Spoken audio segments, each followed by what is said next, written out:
Welcome to the deep dive. Today, we're diving into something pretty common, trying to get a leaner tummy and just better health overall. Right, even when you feel like you're already doing all the right things. Exactly, like working out, eating what you think is healthy, but maybe there's still some, stubborn bloat or skin issues. Yeah, happens to a lot of people. So our mission today is to unpack some insights from Niharika Karsodi's article on Medium.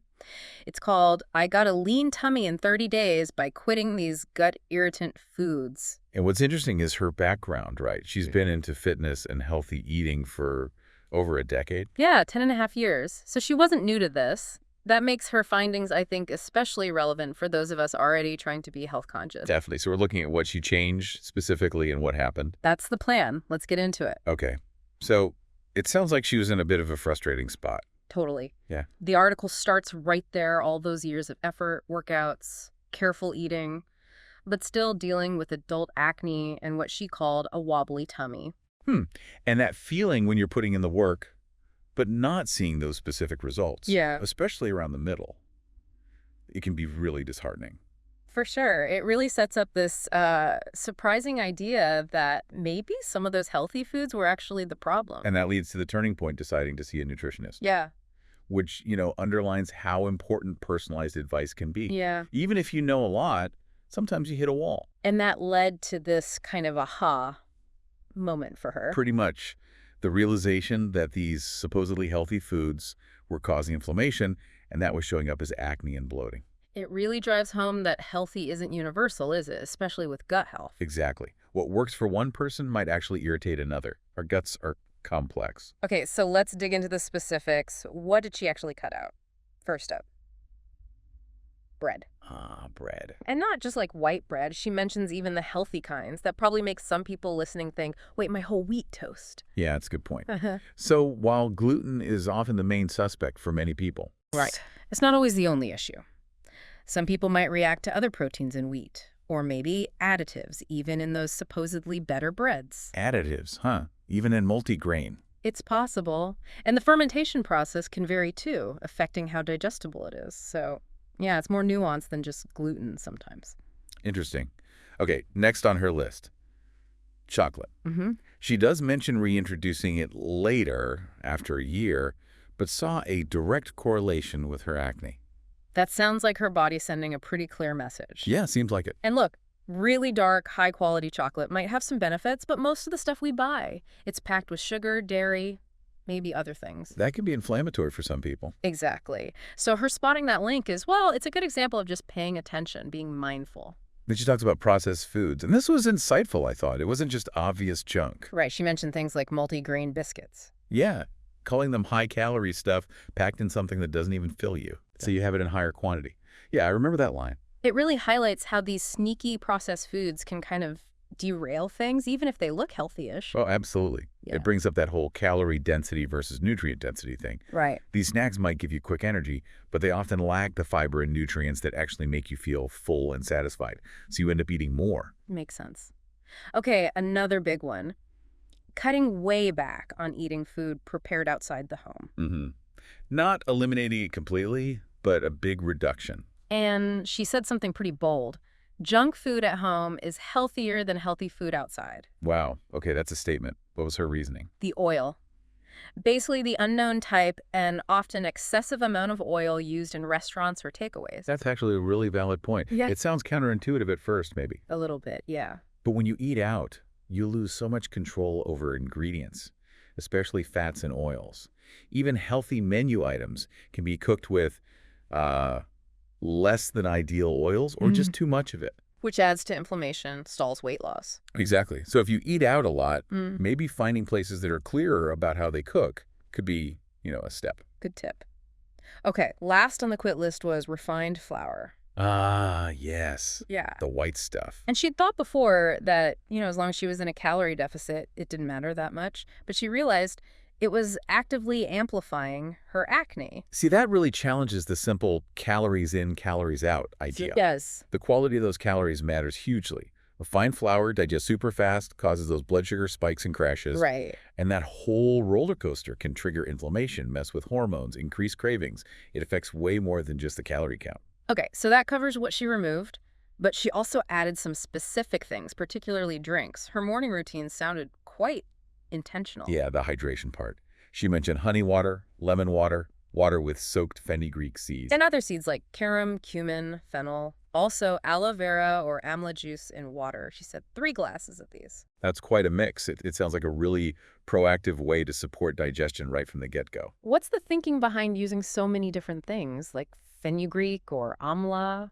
Well, many of those are traditional remedies known for gut benefits. Fenugreek, for instance, is thought to help digestion and blood sugar. Lemon, ginger, anti-inflammatory. So kind of covering different bases for gut health. Probably, yeah. Giving the gut a range of beneficial compounds to sort of wake up the digestive system gently. And then later, especially in summer, she had cold-pressed juices. The green or the red ones. Green was bottle gourd, cucumber, mint, coriander.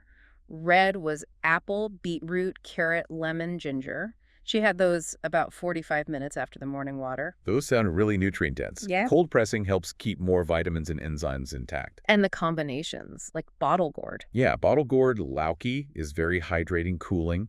Beetroot is great for nitric oxide, good for circulation. And timing it after the water probably lets the initial hydration settle before hitting the system with concentrated nutrients. Makes sense. Okay, it wasn't just food and drink, though. She changed some habits, too. Right, the timing of meals was one. Yeah, dinner shifted earlier from 8:30 p.m. to before 7 p.m. That lines up with a lot of talk about circadian rhythms now, doesn't it? It absolutely does. Yeah. Eating earlier gives your body more time to digest before you sleep. That can help with sleep quality, metabolism, digestion itself. It all ties together. She also had a little trick for sugar cravings after lunch, a teaspoon of fennel and sugar. Fennel seeds are naturally a bit sweet, and they also help digestion, so smart move. And if she wanted dessert, she had it before 4 p.m., another timing strategy. Yeah, giving her body more active hours to process the sugar rather than right before bed. Less impact on blood sugar and sleep, potentially. And one last thing, she swapped regular wheat flour for Indian breads made with mixed grains, ragi, jowar, bajra. Yes, like millets and other grains. Tying back to that bread sensitivity, perhaps, and getting more diverse nutrients. Exactly. Those grains often have a lower glycemic index than refined wheat, so blood sugar release is slower. Plus, more fiber, different micronutrients, better satiety, better blood sugar control. So after doing all this for just 1 month, the results sounded pretty impressive. What did you report? More energy, first off. No cravings for outside food or sugar, and feeling and looking much leaner. Wow, in 1 month. Yeah. She even mentioned feeling good wearing a crop top, which felt like a big deal for her. That's not minor stuff. No, not at all. Those kinds of changes, energy, cravings, body composition, often signal that inflammation has really gone down and the gut is functioning way better. Like the body's not fighting irritants anymore. Precisely. It can just work more efficiently. She also said she felt more connected to food, chewed slower, enjoyed it more. That mindful aspect. And noticed she didn't need huge portions, felt full around 80%, and the desire for outside food as a treat just faded. She said she felt greasy after eating junk now. That's fascinating. It shows how your body adapts, doesn't it? Your tastes can literally change when you consistently eat cleaner food. You become much more sensitive to how things make you feel. That greasy feeling is a pretty clear signal. Definitely. Her body was rejecting what it didn't like anymore. So she kept working with the nutritionist for about 1.5 years total, but felt she could manage it herself after that. Gaining independence, yeah. And she uses her skin, the absence of acne, as her personal indicator for gut health. That's brilliant. Such a practical way to monitor things. Yeah. Skin is so often a mirror to what's happening inside, especially in the gut.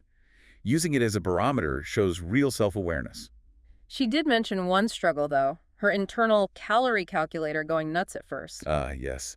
The conflict between old habits and new advice. She was so used to tracking everything, macros, calories, but the nutritionist told her to basically trust the process and enjoy nature's food instead of overthinking it. Good advice.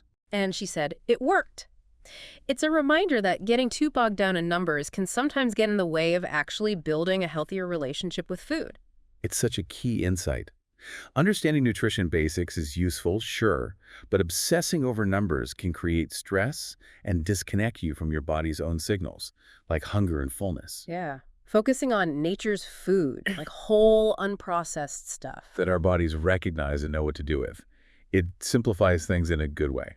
And she gave a shout out at the end to another writer, Lily Wright, for inspiring her to share her story. Oh, that's nice. It shows how sharing these personal journeys can ripple outwards. Totally. Her sharing the nitty-gritty details offers really practical stuff for other people facing similar issues. For sure. Okay, so wrapping up our deep dive here, the main takeaways really circle back to this idea that even healthy foods might cause issues for you. Right.